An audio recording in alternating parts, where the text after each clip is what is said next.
Hello అండి, welcome to our channel tasty veggies by Mounika. ఎలా ఉన్నారండి? అందరూ బాగున్నారా? సో ఈ వ్లాగ్ వచ్చేసరికి నేను డే రొటీన్ షూట్ చేస్తున్నాను. అందులో భాగంగానే కొన్ని రెసిపీస్ అయితే నేను షేర్ చేస్తున్నాను. ఎప్పుడు చేసుకునేవి అన్నా కొంచెం డిఫరెంట్గా ఉంటాయి అండ్ సింపుల్గా అందరికీ నచ్చేటట్టుగా ఉంటాయి. ఎండింగ్ వరకు చూడటానికి ట్రై చేయండి. వీడియోకి వీలైతే ఒక చిన్న లైక్తో స్టార్ట్ చేయండి. ఇక్కడ డే ఇన్ మై లైఫ్ అనగానే ఇంకా మార్నింగ్ మనం పూజతో స్టార్ట్ చేస్తాం కదా. ఆ రోజు ట్యూస్డే అనమాట. ట్యూస్డే ఇంకా నేను సుబ్రహ్మణ్య స్వామికి పూజ చేసుకుంటాను కదా. సో అదేవిధంగా ఈరోజు కూడా నేను పూజ అయితే చేస్తాను.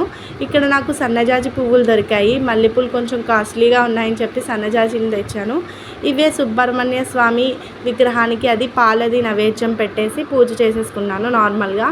ఇక్కడ దగ్గరగా జూమ్ చేసి తీస్తున్నాను. ఏంటంటే విగ్రహాలవి కొంచెం బ్లాక్గా అయిపోయినాయండి. ఈ వేడికి కొంచెం బ్లాక్గా అయిపోయినాయి. మనమే మాడిపోతున్నాము. ఇంకా విగ్రహాలు ఏమున్నాయి, కొంచెం ఇద్దరివి క్లీన్ చేయాలి. సరే చేద్దామన్నా ఒక 10 days ఆగుదాము అని చెప్పి ఇంకా పక్కన పెట్టేసి చేస్తాను నార్మల్గా పూజ. ఇంకా అక్షయ తృతీయ వస్తుంది కదా, నాకు చాలా ఇష్టం అక్షయ తృతీయ రోజు. ఆ రోజు క్లీన్ చేస్తాను. ఇంకా వ్లాగ్ అయితే కంటిన్యూ అవుతుంది చూడండి. ఇంకా ఫస్ట్ నేనైతే రోజు బెండకాయలు వేపుడు చేసుకుంటాము, లేదంటే పులుసు పెట్టుకుంటాము. ఈసారి కర్రీలా ప్రిపేర్ చేద్దామని మా వారు ఆర్డర్ అనమాట. ఏంటంటే ఏదైనా డిఫరెంట్గా చెయ్యి, ఎప్పుడు చేసేలా కాకుండా. అసలు ఈ ఎండకి ఇంట్లోనే వంటగదిలోనే ఉండలేకపోతున్నాము ఎక్కువసేపు, ఏదో ఒకటి చేసేద్దామా అని నేను అనుకుంటుంటే ఈయనైతే ఇట్లా పురమాయిస్తున్నారనమాట. సో ఎలాగో చేస్తున్నాను కదా అని వీడియో కూడా మీతో షేర్ చేసుకుంటాను. సో బెండకాయలు అయితే చిగురు వచ్చేస్తాయి కదా ఎక్కువగాను. వేపుడు చేసినా మనము కొంచెం జాగ్రత్తగా చేయాలి, అంటే ముద్దలా అయిపోతుంది. అది ఇప్పుడు కర్రీ చేస్తున్నాను కదా. సో ఎలా చేస్తున్నాను అంటే మేము ఎక్కువగా మసాలాస్ అవి తినమండి. అంటే మా వారు ఎక్కువగా తినరు, లైట్గానే వేస్తాను. మీరు ఇంకా స్పైసీగా చేసుకోవచ్చు. బట్ నేను ఇక్కడ ఒక ఆనియన్ తీసుకున్నాను, అలాగే కొంచెం అల్లం వెల్లుల్లి పేస్ట్, గ్రీన్ చిల్లీస్ అన్నీ కట్ చేసుకున్నాను. టమాటా ప్యూరీ తీసుకుని అది మిక్సీ కొట్టేసుకుని ఇంకా ప్యూరీ కూడా మగ్గించేసుకుంటున్నాను. ఇంకా బెండకాయలు అయితే మనం కట్ చేసుకునే వండుకునే ఒక అరగంట ముందు అది నీళ్ళలో కడిగేసుకొని మనం కాస్త ఎండలో పెట్టుకుంటే డ్రై అయిపోతాయి కదా. అప్పుడు ఒకసారి జస్ట్ వేయించుకున్న తర్వాత ఇలా పసుపు, ఉప్పు, కారం అన్నీ ముక్కలకి పట్టేలా వేసేసుకుని మసాలా పౌడర్ ఇంట్లో ఆడుకునేది ఉంటే వేసుకోవచ్చు. సో ఇక్కడ నేను ఉప్పు, పసుపు, కారం అన్నీ వేసేసాను. అలాగే ధనియాల పౌడరు, అలాగే గరం మసాలా పౌడర్ కూడా వేసుకున్నాను. కొంచెం ఉంటే జీలకర్ర పౌడర్ కూడా వేసుకోవచ్చు, ఇందులో బాగానే ఉంటుంది.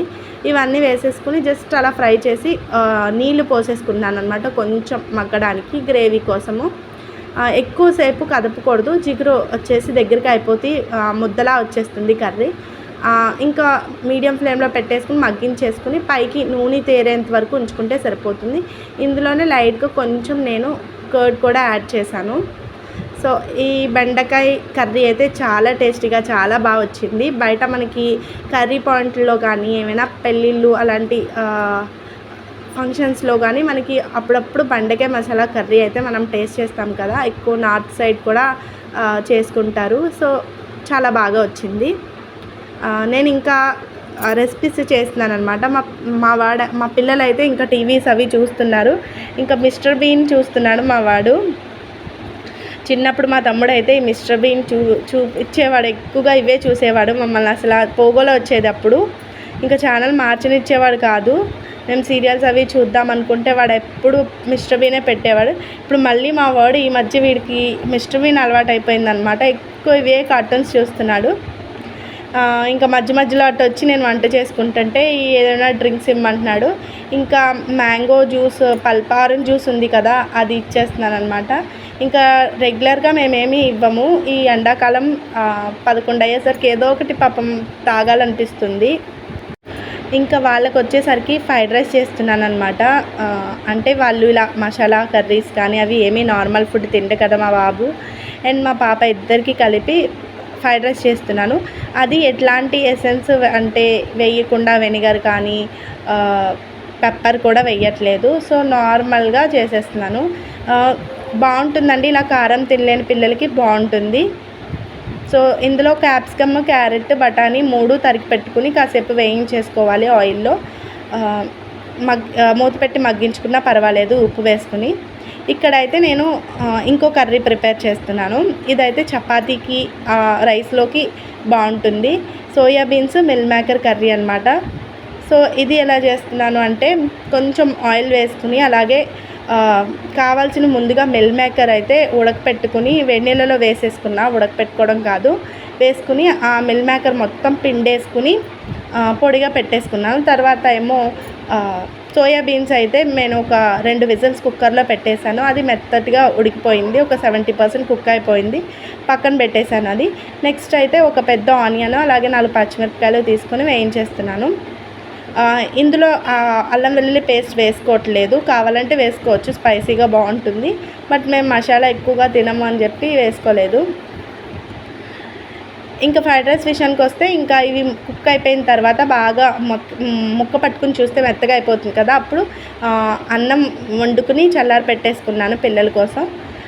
పొడిపొడిలాడుతూ ఇంకా కలిపేసుకుంటే అయిపోతుంది. వీళ్ళకి సాల్ట్ లైట్గా జల్లేస్తే సరిపోతుంది. వీళ్ళు ఇలా ప్లెయిన్గా ఇష్టంగానే తింటారు.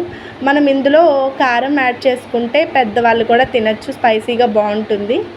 సో ఏమీ లేకుండా ఇంట్లోనే అన్నం ఏమైనా సాయంత్రం మిగిలిపోతే తినాలనిపిస్తే ఇలా చేసుకోవచ్చు, బాగుంటుంది. ఇంకా మా వాళ్ళు ఇద్దరికి అయితే ఇలా ఫ్రైడ్ రైస్ ఇష్టమే, బాగానే తింటారు. ఇందులో కర్రీ కానీ ఏం అవసరం లేదు. మా పాపకైతే కొంచెం పెరుగు చట్నీ చేస్తే ఇందులో తింటుంది. ఇంకా సింపుల్గా ఇలా ఫినిష్ చేసేస్తారనమాట. లంచ్ అయితే సింపుల్గా చేస్తాను వీళ్ళకి. ఇంకా మాది ఉంది, చెప్పాను కదా మా వారు కొన్ని మెనూ ఇచ్చారని చెప్పి ఆ మెనూ అంతా ఫినిష్ చేస్తున్నా, ఎలాగో చేస్తున్నాను కదా అని వీడియో షూట్ చేస్తున్నాను. సో ఇంకా మా వాళ్ళకి అన్నం పెట్టేశాను అనమాట. వీడు చూడండి చాలా బాగుంది అంటున్నాడు. ఇలా చప్పటివే తింటారండి వీళ్ళు, అన్నంలో ఎప్పుడు పడతారో అన్నీ మాల ఎప్పుడు తింటారో అసలు తెలియట్లేదు. నెక్స్ట్ కర్రీకి వచ్చేసరికి మిల్ మేకర్ సోయాబీన్ కర్రీ కదా, దీంట్లో కూడా టమాటా ప్యూరీ వేసుకున్నా. ఈ రెండు ఒకరోజే చేయలేదులేండి, అదొక రోజు చేశాను బెండకాయ మసాలా కర్రీ, ఇది నెక్స్ట్ డే ఇంకో రోజు చేశాను. అంటే రెండు కలిపి ఒకే వీడియోలో షేర్ చేస్తున్నాను. ఇంకా మళ్ళీ దానికోసం వేరే వీడియో ఎందుకని మిల్ మేకర్ అలాగే సోయా బీన్స్ కూడా వేసేసుకున్నాను. ఇక్కడ నేను ఏంటంటే వీడియో కంగారులో టమాటాలు మగ్గించే వరకు ఉండకుండా ముందే వేసేసాను. మీరు టమాటా బాగా మగ్గిన తర్వాత వేసుకోండి, బాగుంటుంది. నెక్స్ట్ వచ్చేసరికి పసుపు, ఉప్పు, కారం, ఇందులో కూడా కొంచెం వీలైతే ధనియాల పౌడర్, గరం మసాలా అన్నీ వేసుకోవచ్చు. బట్ ఇక్కడ వచ్చేసరికి నేను ప్లెయిన్, అంత మసాలాలు కాకుండా అంత కమ్మగా కాకుండా కొంచెం స్పైసీగానే చేస్తున్నాను. కానీ కర్రీ అయితే చాలా బాగా టేస్టీగా చాలా బాగుందండి, మేము బాగా ఎంజాయ్ చేస్తూ తిన్నాము. ఇంకా ఈ 2 డేస్ నుంచి నేను వ్లాగ్ షేర్ చేయలేదు, ఎందుకంటే కొంచెం నీరసంగా ఉంది. ఈ వ్లాగ్ ఎడిట్ చేసుకుని తర్వాత నేను అప్లోడ్ చేద్దామని 2 డేస్ నుంచి పెట్టినా కూడా ఇంకా వాయిస్ ఓవర్ ఇవ్వలేనంత నీరసంగా ఉందన్నమాట. సో లేస్తుంటే కళ్ళు తిరుగుతున్నాయి. సో ఈరోజు ఎలా అయినా సరే ఇంకా మళ్ళీ లేట్ అయిపోతుంది అని చెప్పి నేను ఎడిట్ చేసుకుని వాయిస్ ఓవర్ ఇచ్చేస్తున్నాను. సో కర్రీ ప్రిపరేషన్ ఇదిగోండి ఇలా వచ్చింది ఫైనల్గా. అయితే చాలా టేస్టీగా ఉంది, మీరు ట్రై చేయండి. ఇంకా మా వెజిటేరియన్స్కి ఇలా ఏమైనా బలంగా హెల్తీగా తినాలి అని ఏమైనా కర్రీస్ అంటే మనకి మిల్ మేకర్ చాలా బలం అన్నమాట. చాలా ఇది రైస్లోకి అలాగే చపాతీల్లోకి చాలా బాగుంటుంది ఈ కర్రీ, ముఖ్యంగా రోటీస్లోకి ఇంకా బాగుంటుంది, ట్రై చేసి చూడండి. ఇంకా నేను ఈరోజు పప్పు అయితే చేయలేదు, టమాటా పెరుగు పచ్చడి చేశాను. ఈ టమాటా పెరుగు పచ్చడి కొంచెం పోపు వేసేసుకుని మినపప్పు, ఆవాలు, కొంచెం జీలకర్ర, ఎండుమిర్చి, కరివేపాకు, ఇంగువ వేసుకుని టమాటాలు మగ్గించేసుకుని పసుపు, ఉప్పు వేసి మగ్గించేసి ఇలా దగ్గరగా అయిపోయిన తర్వాత స్టవ్ ఆఫ్ చేసుకుని కొంచెం చల్లారిన తర్వాత పెరుగులో సాల్ట్ వేసుకుని కలిపేస్తే ఇదే టమాటా పెరుగు పచ్చడి. ఈ ఎండలకి ఈ పెరుగు పచ్చళ్ళు అవి కమ్మగా ఉంటాయి కదా. సో పెరుగు పచ్చడి కూడా ఫినిష్ చేసాము. ఇదన్నమాట ఇవాళ మా రెసిపీస్. మీకు ఎలా అనిపించింది కామెంట్ చేసి చెప్పండి. ఇంకో విషయం ఏంటంటే ఈ వీడియో స్టార్ట్ అయినప్పటి నుంచి నేను వాయిస్ ఓవర్ ఇస్తున్నప్పటి నుంచి మీకు ఒకటి అబ్జర్వ్ చేసి ఉంటారు, రీసౌండ్ లాగా కొంచెం ఓరులాగా వస్తుంది కదా. సో ఫ్యాన్ సౌండ్, నేను ఎప్పుడు కూడా ఫ్యాన్ ఆఫ్ చేసుకుని వాయిస్ ఓవర్ ఇస్తాను, ఏం సౌండ్స్ అవి వినిపించకుండా వాయిస్ క్లారిటీగా రావడం కోసం. కానీ ఈ ఎండాకాలం తెలుసు కదండి, మీకు చెప్తున్నాను, ఫ్యాన్ లేకపోతే అస్సలు ఉండలేకపోతున్నాం క్షణం కూడా. సో అందు గురించి అది రీసౌండ్ అంతా కూడా దీంట్లోకి వచ్చేస్తుంది, వీడియోలోకి వచ్చేస్తుంది, వాయిస్లోకి. సో ప్లీజ్ అండి ఇగ్నోర్ చేసేయండి ఈ వీడియో మటుకు. ఇంకా నెక్స్ట్ టైం చూస్తాను ఇది ప్రాబ్లం లేకుండా. సో నా రెసిపీస్ వీడియోస్ నచ్చితే తప్పకుండా మన ఛానల్కి ఒక లైక్ ఇవ్వండి. అలాగే ఫస్ట్ టైం చూసేవాళ్ళు సబ్స్క్రైబ్ చేయడం మాత్రం మర్చిపోకండి. చాలామంది చూస్తున్నారు కానీ లైక్ చేయడం మర్చిపోతున్నారండి. ఒక చిన్న లైక్ ఇవ్వండి, ఎక్కువ మందికి బూస్ట్ అవుతుంది. Thank you so much friends.